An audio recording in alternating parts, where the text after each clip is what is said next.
नमस्कार, मैं हूं आपके साथ शिवानी रतूड़ी और आप देख रहे हैं capital TV Uttar Pradesh. UP में बुलडोजर एक्शन थमने का नाम नहीं ले रहा। चाहे अवैध मजार हो, फुटपाथ पर बनी दुकानें हो या फिर सरकारी जमीन पर बना कोई भी ढांचा, योगी सरकार की कार्रवाई हर मोर्चे पर जारी है।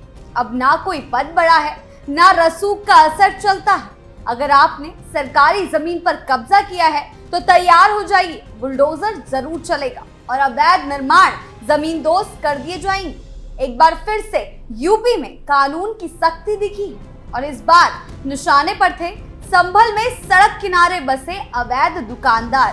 क्या कुछ चल रहा है एक्शन के तहत, आइए जानते हैं विस्तार से। संभल में गरजा बुलडोजर।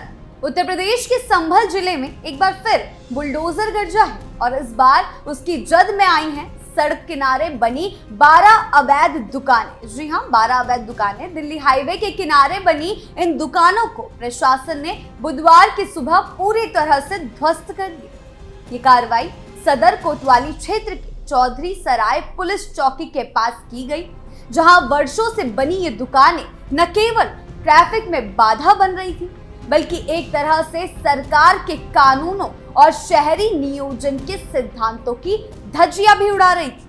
प्रशासन ने 2 दिन पहले ही इन दुकानों को चिन्हित कर लाल निशान लगा दिए थे और स्पष्ट शब्दों में 24 घंटे के भीतर दुकानें स्वयं हटाने का अल्टीमेटम दिया गया था।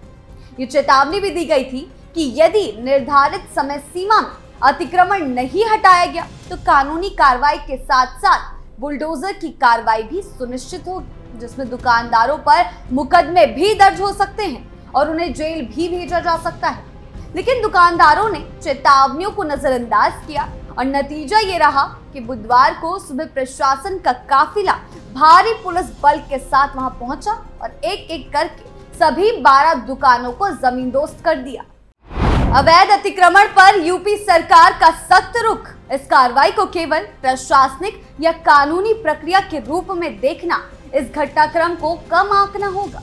ये कार्रवाई उस व्यापक अभियान का हिस्सा है जिसे योगी आदित्यनाथ सरकार ने प्रदेश में अवैध अतिक्रमण के विरुद्ध चलाया हुआ है। पिछले कुछ वर्षों में ये स्पष्ट हो चुका है कि उत्तर प्रदेश की मौजूदा सरकार ने जीरो टॉलरेंस की नीति अपनाई है, खासकर उन गतिविधियों के खिलाफ जो सार्वजनिक संसाधनों और सरकारी जमीनों पर अवैध कब्जों के रूप में सामने आती है। चाहे वे धार्मिक ढांचे हों, दुकानें हों या किसी रसूखदार का कब्जा, बुलडोजर की कार्रवाई का संदेश सीधा सीधा और दो टुक है। कानून का उल्लंघन करने वालों को अब बख्शा नहीं जाएगा, चाहे वे कितने ही प्रभावशाली क्यों ना हो। और यही वजह है कि प्रशासन ने इस अभियान को केवल छोटे दुकानदारों तक सीमित नहीं रखा है, बल्कि बड़े रसूखदारों और राजनीतिक लोगों पर भी शिकंजा कसना शुरू कर दिया है। हाल ही का मामला जियाउर रहमान बर्क पर जो शिकंजा कसा गया, उससे ये साफ हो गया है। इस विशेष मामले में प्रशासन ने यह दावा किया है कि सड़क की जमीन पर ये दुकानें अवैध रूप से बनी थी और सार्वजनिक रास्ते में बाधा उत्पन्न कर रही थी। लेकिन सवाल केवल इन दुकानों के गिराए जाने तक सीमित नहीं है। असल सवाल क्या है? असल सवाल ये है कि ये दुकानें वर्षों से वहां बनी कैसे रहीं? किसकी निगरानी में ये सब चलता रहा? किसके संरक्षण में ये अवैध निर्माण फले फूले? ये प्रश्न प्रशासनिक जवाबदेही और पुराने राजनीतिक समीकरणों पर भी बड़ा सवालिया निशान लगाता है।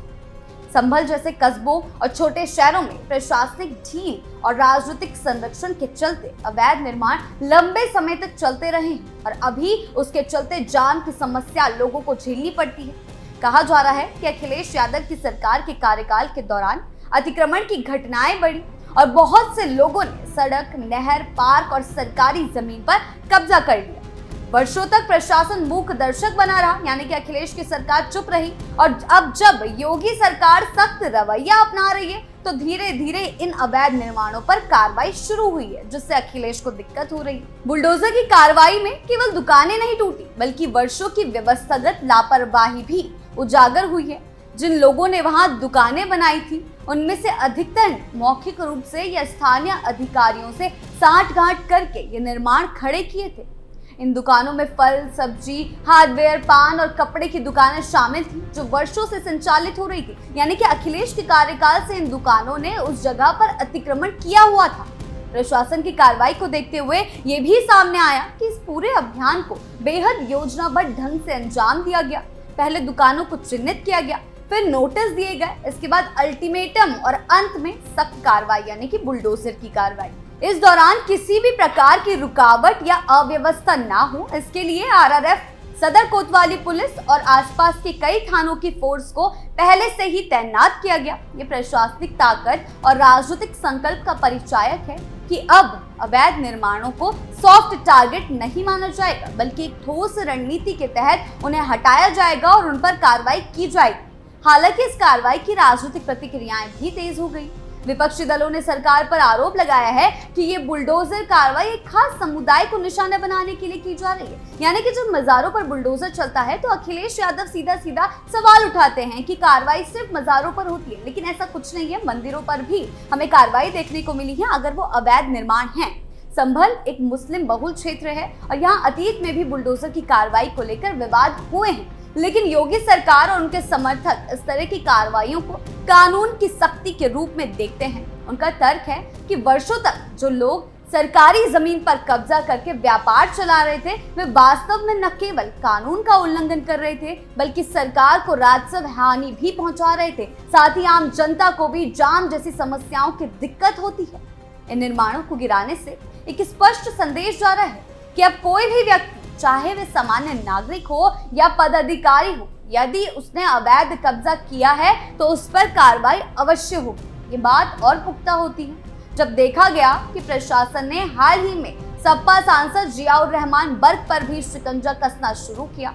सरकार ये दिखाना चाहती है कि कार्रवाई केवल गरीबों या दुकानदारों पर नहीं है, बल्कि वे सभी पर है, समान रूप से लागू होगी, जिससे भी ये भी साबित होगा कि कैसे सिर्फ अतिक्रमणकारियों पर ही नहीं बल्कि पद पर रहने वालों पर भी सरकार शिकंजा कसेगी। चाहे अतिक्रमण किसी ने भी किया हो, गरीब हो, दुकानें लगाई हो या फिर किसी पद पर बैठा हो, कितने भी बड़े पद पर क्यों ना हो, उनके खिलाफ एक्शन जरूर लिया जाएगा। इसी अभियान के तहत प्रशासन ने कुछ धार्मिक ढांचों को भी हटाया है। हाल ही में संभल से खबरें आ रही हैं, कल भी कब्रिस्तान पर बुलडोजर चलने की कार्रवाई आई है, जिसमें मंदिर और मजार शामिल हैं। आज भी ये कार्रवाई सामने आई है। यह स्थिति इस बात का संकेत है कि यदि प्रशासन और समुदाय मिलकर कार्य करें तो कानून का पालन सहज रूप से हो सकता है। लेकिन ये भी स्पष्ट है कि जब तक कार्रवाई सख्ती से नहीं होती, तब तक अतिक्रमणकारियों पर प्रभाव नहीं पड़ता। संभल में हाल की एक कार्रवाई केवल एक प्रशासनिक कदम नहीं है, बल्कि ये प्रदेश में बदलते शासन की सोच और नीति की एक झलक है। यह उस नए उत्तर प्रदेश का प्रतीक है जहां कानून के दायरे से बाहर जाकर कोई काम करना अब पहले जैसा आसान नहीं रहा। यूपी अब बदल रहा है, विकास की ओर बढ़ रहा है।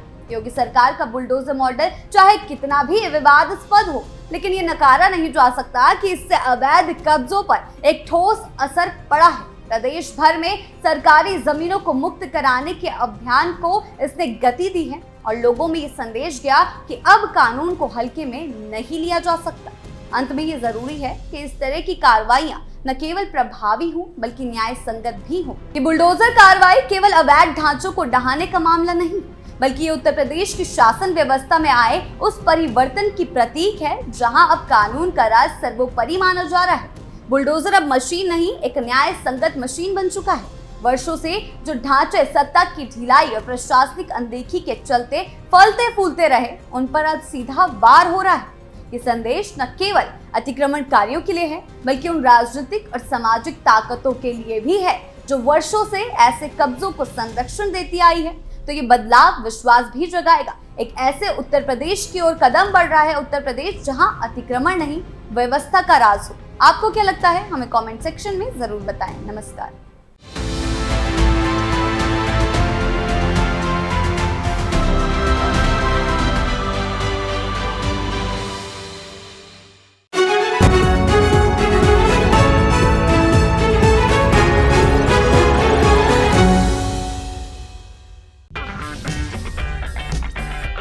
अगर आपको हमारा वीडियो पसंद आया हो तो इसे लाइक करें, हमारे चैनल को सब्सक्राइब करें और हाँ, बेल आइकन दबाना ना भूलें ताकि आप तक हमारे वीडियो की नोटिफिकेशन पहुंचती रहे। आप अपना सुझाव हमें कमेंट बॉक्स में दे सकते हैं। हमारे साथ जुड़ने के लिए शुक्रिया।